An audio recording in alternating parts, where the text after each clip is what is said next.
Good morning student.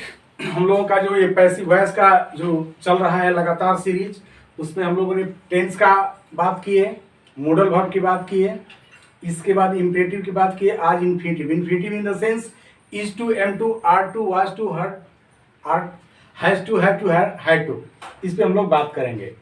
बस हम लोगों का जो पैसिव वॉइस आता है, एक जो क्वेश्चन आते हैं हम लोगों का 12th क्लास में, वो इससे आते हैं is to, am to, are to, was to, has to, have to.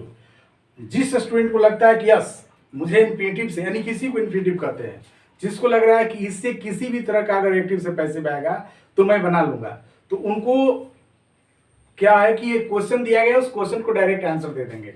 जिसको लग रहा है कि ये क्वेश्चन मुझसे नहीं बन पाएंगे, वो मेरे को 7 मिनट 8 मिनट समय दे देंगे, एकदम सेम टू सेम हम बताएंगे, इसके बाद इस क्वेश्चन का आंसर दे देंगे। जैसे देखो, पहला क्वेश्चन है कि who is to tell a story, ये आपका इन्फिनेटिव हो गया, इसको हम लोग इन्फिनेटिव बोलते हैं। Infinitive, infinitive in the sense जिसके हेल्पिंग वर्ब में टू लग जाए। तो who is to tell a story, ये इसका, इस एक्टिव का पैसिव क्या होगा? यह story is told by whom, यह story was to be told by whom, या बाय whom, ठीक ना? Is to told a story, या by whom is a story to be told, to be told, ये होगा। ये चारों में से किसी एक का आंसर देना हो और कोई एक सही है इसमें। दूसरा है had she to be buy a book, had she to buy a book.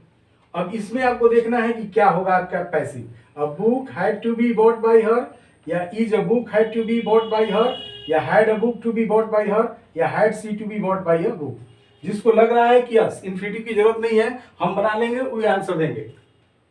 तीसरा है why am I to teach him, देख लीजिए खूब बढ़िया से, why am I to teach him. अब इसका क्या होगा passive? Why is he to be taught by me, why am I to be taught by him, या why is he taught by me, और why am I to be taught by me. इसका, इस active का passive क्या होगा? और fourth number है कि which book was Rohan to read, इसका क्या होगा? Which was to be read book read by Rohan, या which book was to be read by Rohan, या a book was to be read by Mohan, which, या डी नॉन ऑफ दिस। अगर ये आपको लग रहा है कि चारों आंसर हम दे सकते हैं, तो फिर आपको जरूरत नहीं है। और जिसको लग रहा है कि नहीं हम आंसर ही नहीं देख सकते, इस वीडियो को देखें, 5 मिनट का समय दें और तुरंत इसका आंसर दें, और कमेंट में इसका जरूर आंसर दें। आप बहुत अच्छी तरह से समझ लीजिए कि इन्फिनेटिव में, आप अच्छी तरह समझिए कि इन्फिनेटिव में अगर एक्टिव में कोई भी सेंटेंस हो सब्जेक्ट के बाद, तो ये आपको मालूम है कि इज हो, या एम हो, या आर हो। अब ये आप जानते हैं कि किसके साथ इज लगता है, किसके साथ एम, किसके साथ आर। वाज हो, या वर हो, या हैज हो, या हैव हो, या हैड हो, ये सबके साथ आपको टू का यूज करना है। एक्टिव में टू का यूज करते हैं, और टू के बाद वर्ब का फर्स्ट फॉर्म होता है प्लस ऑब्जेक्ट। यही आपका सिंपल स्ट्रक्चर होता है बेटा एक्टिव में। Subject is, am, are, was, were, has, have, had, to, V one plus object, यही आपका होता है। पैसिव में क्या करेंगे कि पैसिव में आपका ऑब्जेक्ट होता है, और वो ऑब्जेक्ट जो कि सब्जेक्टिव केस में बदल जाता है, यानी कि यहां पे जो ऑब्जेक्ट होगा ये सब्जेक्टिव केस में बदल जाएगा। वाज, इसके बाद यहां लिखेंगे यही चीज, is am are, was were, has have had, और यहां पे कुछ नहीं करना है, टू के बाद बी लगा देना है। देखो पैसिव वॉइस में टू के बाद बी लग जाता है, सिंपल, क्वाइट सिंपल है, टू के साथ बी लग जाता है, यानी कि जहां भी टू देखिएगा पैसिव में बी देखिएगा।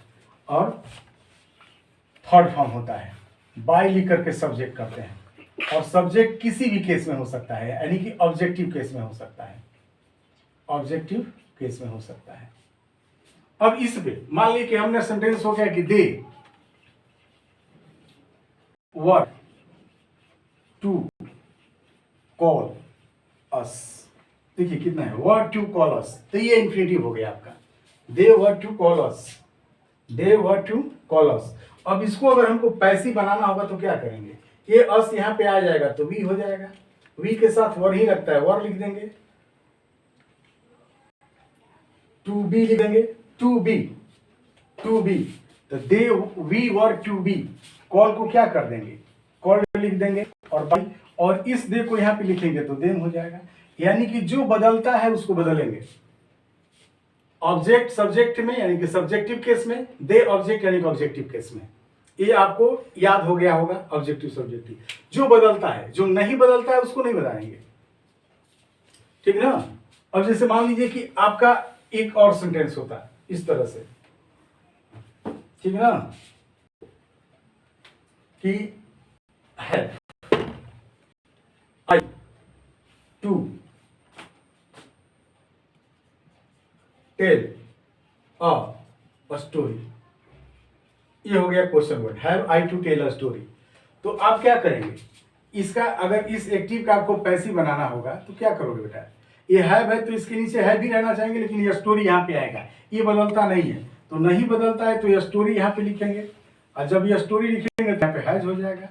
बस ये देखना है कि उस कॉम्बिनेशन का हेल्पिंग वर्ड चल रहा है ना, हैज है, तो हैज ए स्टोरी, और टू बी लिख देंगे, to be told, to be told by, I यहाँ पे बदलता है तो मी, यानी कि बदलने वाला कौन होता है, तो आई का मी, वी का अस, दे का देम, ही का हिम, सी का हर, यही 5 बदलता है, बाकी नहीं बदलता है।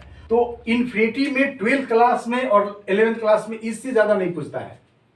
तो हमें ऐसा विश्वास है, not only hope but also believe, कि आप बहुत अच्छी तरह से समझ गए होंगे। और अगर ये समझ लिए तो ये जो हम 4 क्वेश्चन आपको दिए हैं इससे रिलेटेड, उसका कमेंट में आंसर जरूर दीजिए, मैं आपका आंसर का इंतजार करूंगा। और जो इस चैनल पे पहली बार देख रहा है उसे सब्सक्राइब कर दें, क्योंकि कल मैं बताऊंगा आपको कि वो ऑब्जेक्टिव, वो पैसिव जिसमें बाई नहीं लगता है। जैसे आई नो हिम, तो ही हो जाएगा कि he is known to me, he is known by me नहीं होगा, he is known to me, इसका पैसिव होगा। तो उस तरह के सेंटेंस जो 12th क्लास में आते हैं, कल मैं इसी पे चर्चा करूंगा। थैंक यू, फिर हम लोग कल मिलेंगे।